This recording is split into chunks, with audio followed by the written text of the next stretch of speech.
ചേട്ടാ മീറ്റർ 30 നേരെ 36ലേക്കാണല്ലോ.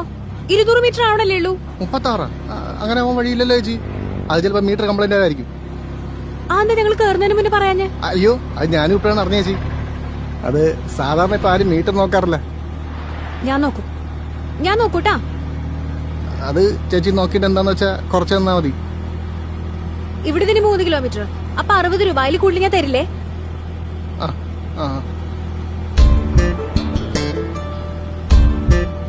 പറഞ്ഞല്ലേ ഞാൻ മരിക്ക പറഞ്ഞല്ലേ ബസ്സിൽ പോവാന്ന്. ഈ ചക്കയും മാങ്ങയും തൂക്കി പിടിച്ച് ബസ്സിൽ കയറിയ കാല് കടയണോണ്ടല്ലേ. 60 രൂപയ്ക്ക് പോയി വരേണ്ട കേസിൽ എത്ര രൂപ മുടക്കണം അറിയോ? 180 രൂപ.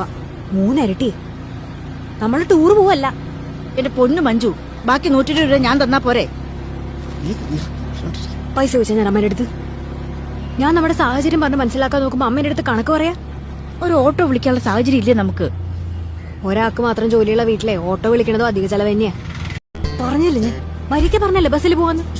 ഈ ചക്കയും മാങ്ങയും തൂക്കി പിടിച്ച് ബസ്സിൽ കയറിയ കാല് കടയണോണ്ടല്ലേ. 60 രൂപയ്ക്ക് പോയി വരേണ്ട കേസിൽ എത്ര രൂപ മുടക്കണം അറിയോ? 180 രൂപ. 3 ഇരട്ടി. നമ്മള് ടൂർ പോവല്ല. എന്റെ പൊന്നു മഞ്ജു, ബാക്കി 120 രൂപ ഞാൻ തന്നാ പോരെ? പൈസ ചോദിച്ചാ ഞാൻ അമ്മേന്റെ അടുത്ത്. ഞാൻ നമ്മുടെ സാഹചര്യം പറഞ്ഞ് മനസ്സിലാക്കാൻ നോക്കുമ്പോ അമ്മേന്റെ അടുത്ത് കണക്ക് പറയാ. ഒരു ഓട്ടോ വിളിക്കാനുള്ള സാഹചര്യം ഇല്ലേ നമുക്ക്? ഒരാൾക്ക് മാത്രം ജോലിയുള്ള വീട്ടിലെ ഓട്ടോ വിളിക്കണതോ അധിക ചെലവ് തന്നെയാ. ദൈവമേ, എത്രയും പെട്ടെന്ന് എന്റെ മണിക്കൂട്ടിനൊരു ജോലി കിട്ടണേ. കിട്ടേണ്ടതായിരുന്നല്ലോ. അപ്പൊ അവന് നാട്ടിലൊന്നും പറ്റില്ല. അവന് പുറത്തേക്ക് തന്നെ പോണം. അവനൊക്കെ എന്തൊക്കെ കണ്ടു പഠിക്കട്ടെ. എന്തേ ഞാൻ +2 കഴിഞ്ഞിട്ടേ പാർട്ട് ടൈം ജോലി ചെയ്തിട്ടാണ് ഡിഗ്രി ചെയ്തത്. അവന്റെ കാര്യം സംസാരിക്കാനല്ലേ പോണേ. അവനെവിടെ? നമ്മളിങ്ങനെ കെട്ടിപ്പറക്കി കാലും പിടിച്ച് നടക്കണം. ഞാൻ എന്റെ ഒരു കാര്യത്തിനും ആരെയും ഇങ്ങനെ ബുദ്ധിമുട്ടിച്ചിട്ടില്ല. ഉണ്ടോ? ബുദ്ധിമുട്ടിച്ചിട്ടുണ്ടോ? ഇല്ല, നീ ആരെയും ബുദ്ധിമുട്ടിച്ചിട്ടില്ല. എന്റെ വായത്താളം മാത്രം പ്രശ്നം. ഞാൻ മിണ്ടല്ല.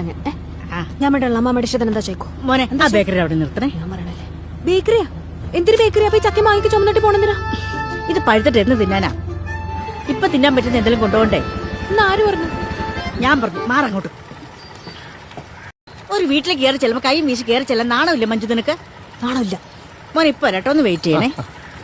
അമ്മ വെയിറ്റിംഗ് ചാർജ് ഒക്കെ കൊടുക്കേണ്ടി വരും. കൊടുത്തോളാം. അതൊക്കെ അമ്മയുടെ ഉണ്ട് ചേച്ചി.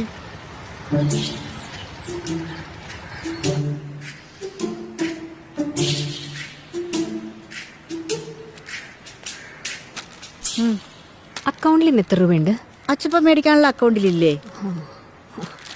നമുക്ക് സ്വന്തമായിട്ടൊരു വീട് പോലും ഇല്ല കേട്ടോ. വീടുള്ളവർക്ക് പലഹാരം മേടിക്കാൻ പറ്റുള്ളൂ. അമ്മയുടെ അടുത്ത് പലഹാരം മേടിക്കണ്ടെന്ന് ഞാൻ പറഞ്ഞില്ല. മണിക്കൂട്ടിന് എറണാകുളത്ത് തന്നെ പഠിക്കണം. വീട്ടിൽ നിന്ന് ചോറിനെന്ന് പറഞ്ഞിട്ട് അവന് വേണ്ടി അവിടെയുള്ള വീടും പറമ്പും വിറ്റ് ഇവിടെ ഒന്ന് താമസിക്കാൻ തുടങ്ങിയിട്ടേ 4 കൊല്ലായി. അവന്റെ പഠിത്തം പോക്ക് വരുമെന്നൊക്കെ പറഞ്ഞിട്ട് എത്ര ലക്ഷം രൂപയെ ചെലവായത്.